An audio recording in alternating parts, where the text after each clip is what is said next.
Hey, I told you I'll like 2 videos before the end of the year, and well, here we are.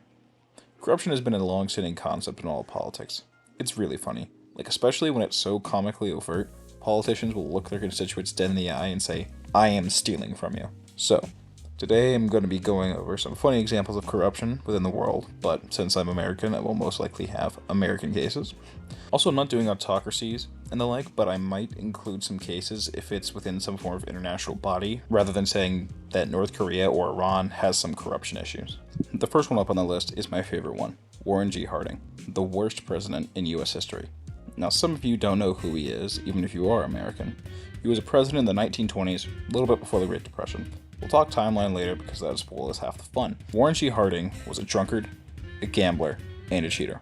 So of course he won the election, mainly because people found him more attractive and voted for him, and the previous candidate was an ass. Unbeknownst to the public, he had an affair with a 17-year-old girl and sent her and her relatives away on a vacation to China on US tax dollars. His campaign promise was a return to normalcy, and I guess normal to him was Grover Cleveland. Anyway, he appointed his cabinet full of people who were just like him, that he used to play poker with, and became known as the Ohio Gang. The most notable members were people like Forbes, who stole the modern-day equivalent of $2.8 billion from veterans. Not Forbes like the magazine, though, but they're both named Charles Forbes and are Scottish-American. The other notable member of the Ohio Gang was Harry Doherty, whose whole thing was that he stole oil that was meant for the Navy, and it was called Teapot Dome Scandal, named after one of the oil fields he stole.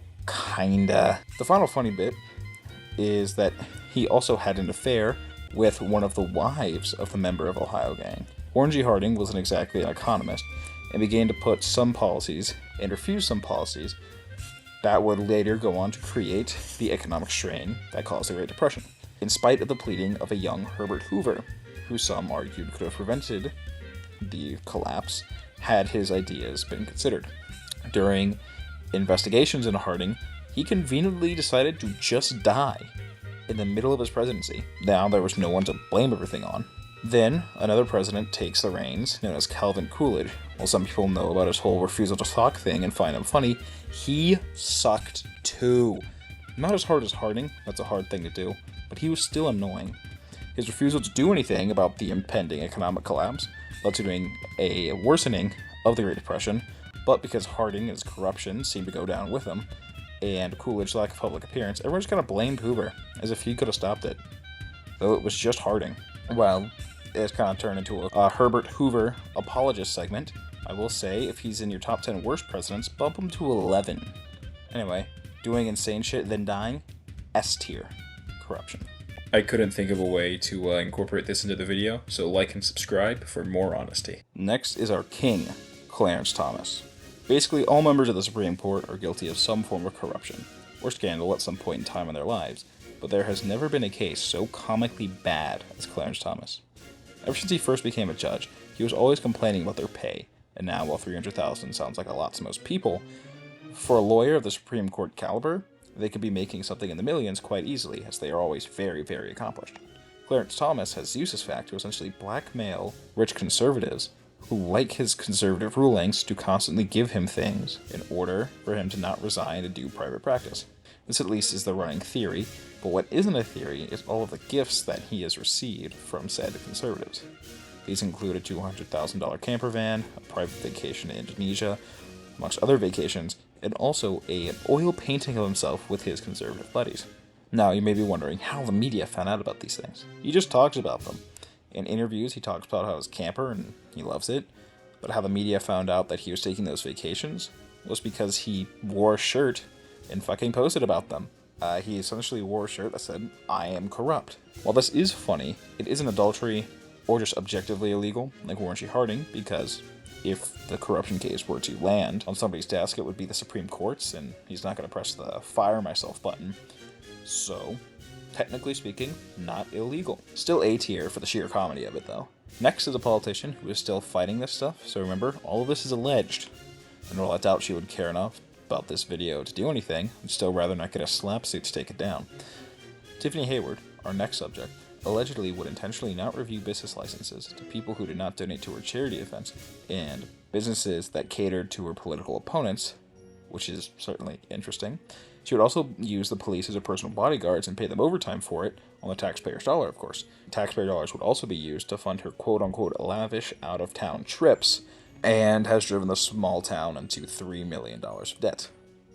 Allegedly. The same quote from her is, "Sometimes the leader is a visionary, and not everyone is able to see the vision, so you should just follow the leader." Or it was something along those lines. She kept stumbling over her words because she has the public speaking ability of a deer on heroin. There's a documentary from NBC Chicago on the whole issue. Just look up Tiffany Hayward at NBC and it's where I got my information from, so if it's wrong, blame them.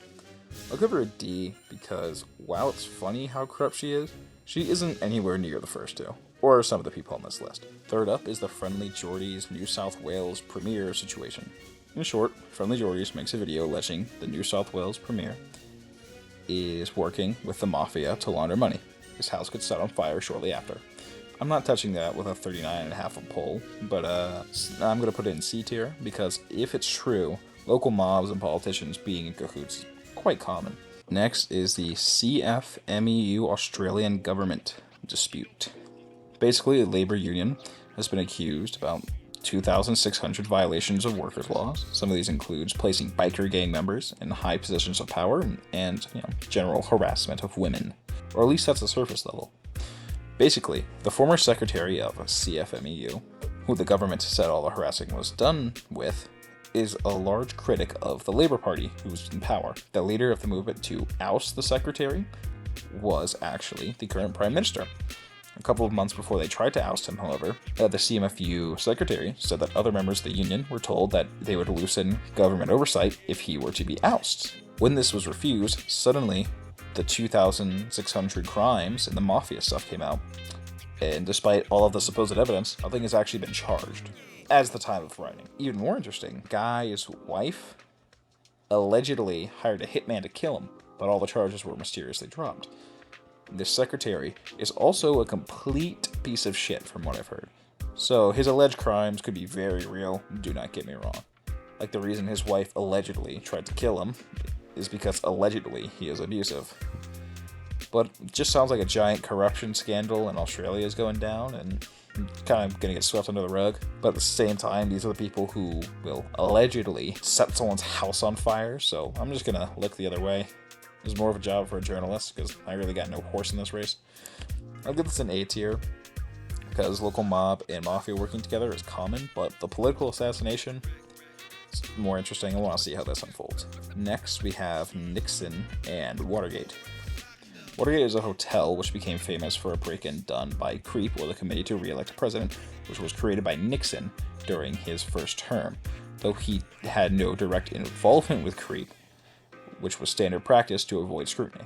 Well, that certainly didn't work out, and the things CREEP did were very funny. These include hiring a quote-unquote lady of the night to attempt to get his political opponents to spill campaign information, specifically for the state of Ohio. God damn it. They also faked a writing of a letter from a New Hampshire-based candidate, and in the fake letter, written in his name, it contained a racial slur for French Americans, and it was deemed too large of a voting bloc for the would-be candidate's home state, so he simply resigned. The details surrounding Watergate are a bit murky.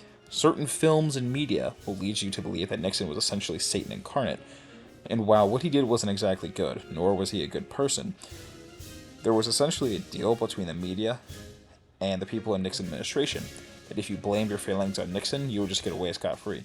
This has led to a comical amount of misinformation about Watergate, which many people believe to this day, so it's rather hard to definitively research.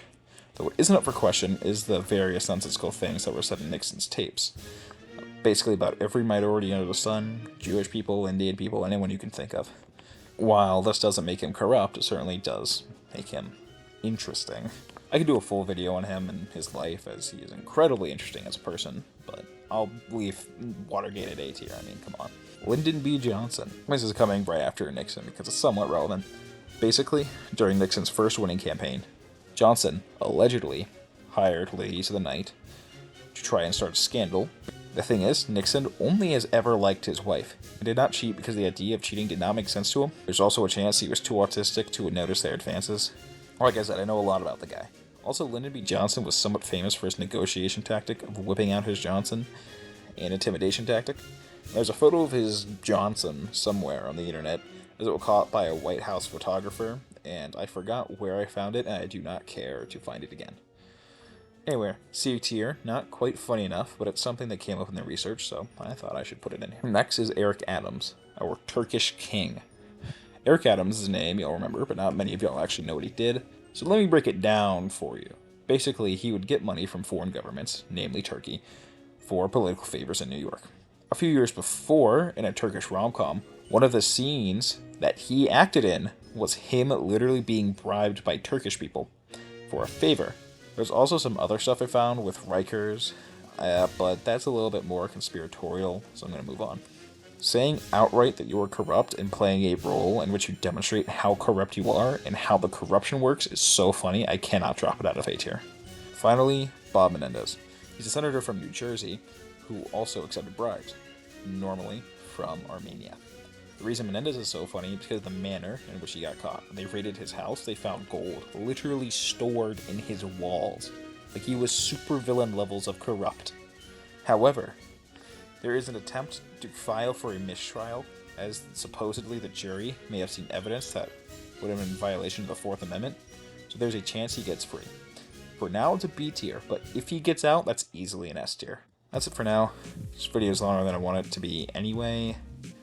And there are way too many corrupt politicians out there. This would go on forever if I listed them all. If this does well, I'll include some later people and keep this tier list. But until then, see ya.